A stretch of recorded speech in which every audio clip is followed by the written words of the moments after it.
My husband locked me inside the storage room with our feverish son while he went on holiday with his mistress.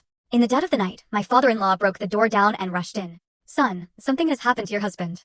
Can you imagine the kind of monster who would lock his own sick child and wife in a dark, terrifying cellar just so he could go off with his mistress? Because that's exactly what my husband did to me. And that was just the beginning of a nightmare that would expose a chilling web of betrayal, greed, and a shocking criminal underworld. It was just past 11 p.m. when my son Leo's soft moan ripped me from a fitful sleep. My hand flew to his forehead. It was scorching hot. A cold dread, like a physical blow, gripped my chest. My 5-year-old was burning up again. I grabbed a lukewarm washcloth, wiped his little face, then took his temperature. 102.2 degrees Fahrenheit.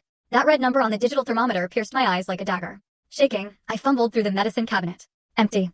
I'd used the last drop of Motrin that afternoon. We had to go. We had to go now. I scooped Leo's small, limp, sweltering body into my arms and raced downstairs. My husband, Ethan, was still in the living room, legs crossed on the sofa, scrolling through his phone. He was whistling, for God's sake, a cheerful tune. Dressed in a brand new designer outfit, his hair slicked back, a packed travel bag resting beside him. Ethan. I cried, my voice cracking with pure panic.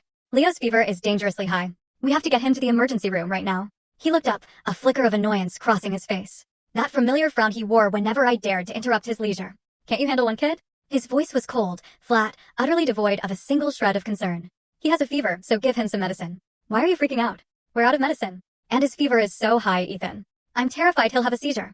We need to go, please, Ethan. I begged, tears blurring my vision.